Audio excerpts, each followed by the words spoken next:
Welcome to study channel. मेरा नाम है मोहम्मद कैसर। बात करेंगे आज की सभी महत्वपूर्ण अपडेट की और सबसे पहले बात करेंगे केवीएस एग्ज़ाम में हुए धांधली की। छात्र अब ये लगातार मांग कर रहे हैं कि एग्ज़ाम को रद्द किया जाए और दोबारा से इसकी परीक्षा कराई जाए। ट्विटर पर ये मांग काफ़ी तेज़ी से बढ़ रहा है। देख सकते हैं अभी केवीएस का जो एग्ज़ाम हुआ है ऑलमोस्ट पूरी तरीके से ये एग्ज़ाम बिका हुआ है। काफ़ी सारे सेंटर्स पर चेकिंग तक नहीं हुई, काफ़ी सारी जगहों पर पेपर लीक हुआ। अब आंसर की में भी काफ़ी प्रॉब्लम हो रही है। और अभी हाल ही में आपने ये खबर देखा होगा, मार्च का ही है। अटेंडेंस सीट में छिपाकर उत्तर लिखा पेज दे रहा था इन्विजिलेटर। दूसरे छात्रों ने देखा तो हंगामा किया। इसी के साथ साथ शिक्षक भर्ती की परीक्षा में धांधली पर एप्टेक कंपनी का सिटी हेड गिरफ्तार हुआ। एप्टेक वही कंपनी है जो केवीएस के ऑनलाइन एग्ज़ाम इस बार कराई है। काफ़ी विवादित ये कंपनी है और ये कंपनी कई बार विवादों में रही है। इसे ब्लैक लिस्ट भी किया जा चुका है। प्रयागराज में बैठकर हल कर रहे थे बनारस के अभ्यर्थियों के पेपर। कंप्यूटर को हैक कर लिया जा रहा था और एसटीएफ की जांच में पता चला कि प्रयागराज में बैठकर सॉल्वर बनारस के अभ्यर्थी का पेपर हल कर रहा था। ये दोस्तों एक बहुत सीरियस मुद्दा है और छात्र मांग कर रहे हैं कि कम से कम इसकी जांच तो होनी ही चाहिए। ये केंद्रीय स्तर की एक बड़ी परीक्षा है। केवीएस जैसे संस्थान जो काफ़ी रेपुटेटेड संस्थान हैं, इसके बावजूद कोई भी जांच को लेकर बोलने को तैयार नहीं है। मुजफ्फरनगर से अपडेट निकल कर आई थी कि यहाँ पर पेपर में काफ़ी विवाद हुआ था और छात्र अब ट्वीट कर रहे हैं, मांग कर रहे हैं कि इस पेपर को रद्द किया जाए। एग्ज़ाम में सेटिंग प्लान कुछ नहीं था, किसको कहाँ बैठना है कुछ क्लियर नहीं था, जो जहाँ चाहे बैठ रहा था।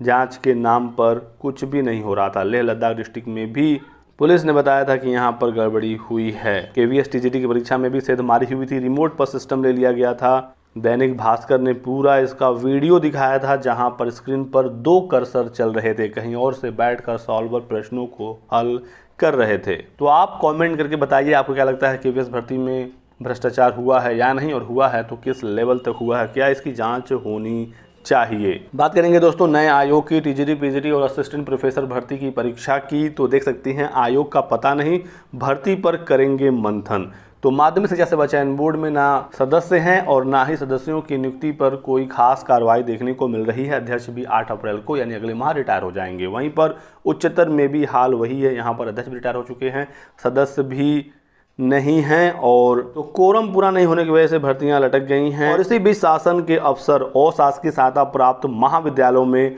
असिस्टेंट प्रोफेसर के विज्ञापन संख्या 51 के तहत 1017 पदों पर जो विज्ञापन जारी हुआ था, इसकी परीक्षा कब हो कैसे हो, इसके लिए 13 मार्च को उच्च शिक्षा मंत्री की अध्यक्षता में मंथन होगा कि किस तरीके से इस एग्ज़ाम को कराया जाए। हालांकि जब अध्यक्ष हैं नहीं, सदस्य हैं नहीं, कोई प्रक्रिया भी नहीं चल रही है नए नियुक्तियों की, तो ऐसे में ये सभी परीक्षाएं नए आयोग की तरफ ही बढ़ रही हैं। और उसी बीच नए आयोग के मुख्यालय को लेकर भी काफ़ी विवाद हो रहा है। पहले खबरें थी कि इसका मुख्यालय प्रयागराज में होगा, बाद में फिर बदलाव की अपडेट निकल कर आई और लखनऊ शिफ्ट करने की जब न्यूज़ आई तो छात्रों ने काफ़ी इसका विरोध किया।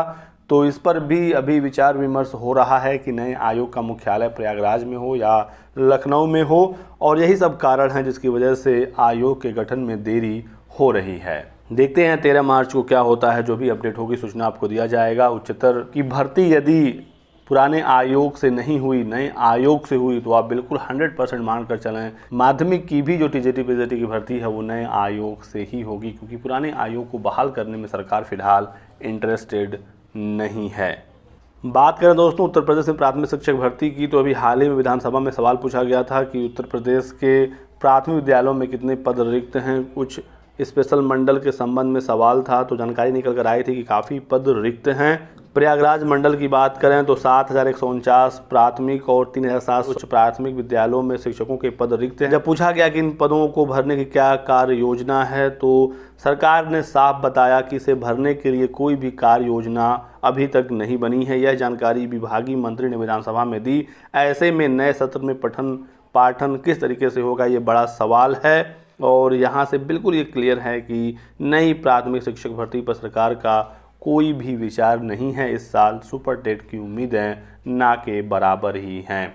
हालांकि यूपी टेट को लेकर लगातार ट्वीट किए जा रहे हैं बेसिक शिक्षा विभाग के द्वारा और बताया जा रहा है कि जल्द ही अधिसूचना यूपी टेट 2023 का जारी कर दिया जाएगा। तो इस साल के अंत तक एक यूपी टेट देखने को मिल सकता है, लेकिन भर्ती पर अभी कोई विचार नहीं है। देखते हैं आगे क्या होता है। यूपी टेट कराने का क्या मतलब है जब आपको भर्ती देनी नहीं है। नई भर्ती को लेकर सिर्फ एक गुड न्यूज़ निकल कर आई है DSSB की तरफ से। स्कूलों में 16,000 पद रिक्त हैं, 16,000 से अधिक पद, और इन पदों को भरने का आदेश भी दिया है।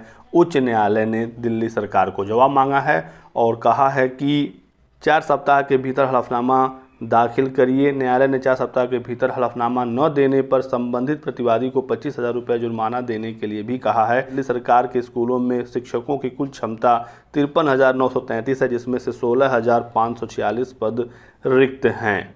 तो दिल्ली के सरकारी स्कूलों में शिक्षकों की एक बड़ी भर्ती देखने को मिल सकती है। उच्च न्यायालय ने मंगलवार को दिल्ली सरकार और नगर निगम के स्कूलों में शिक्षकों के खाली पदों की स्थिति और इसे भरने के लिए उठाए कदमों के बारे में बताने का आदेश दिया है और 16,000 से अधिक पद रिक्त हैं। ये है रिक्तियों का पूरा डेटा। 1 मार्च 2023 तक की ये डेटा है। इसमें देख सकते हैं प्राइमरी टीचर के 1,000 से अधिक पद हैं, नर्सरी के 150, टीजीटी के सिर्फ अकेले 10,956, टीजीटी स्पेशल एजुकेशन के भी 951, computer teachers, physical education, music teacher, PGT के 638 पद, टीजीटी डोमेस्टिक साइंस के अलग से 368 पद, ड्राइंग टीचर के 572, योगा टीचर के 496, लाइब्रेरियन के 312, टोटल 16,500 के आसपास पद रिक्त हैं और हाईकोर्ट ने इसमें हस्तक्षेप किया है।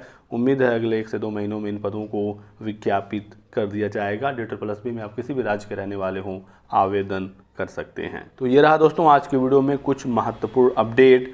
वीडियो को लाइक जरूर कर दीजिएगा, चैनल को सब्सक्राइब करके बेल आइकन दबा लीजिए ताकि आपको इसी प्रकार की सभी लेटेस्ट और ऑथेंटिक इन्फॉर्मेशन मिलती रहे। Thanks for watching.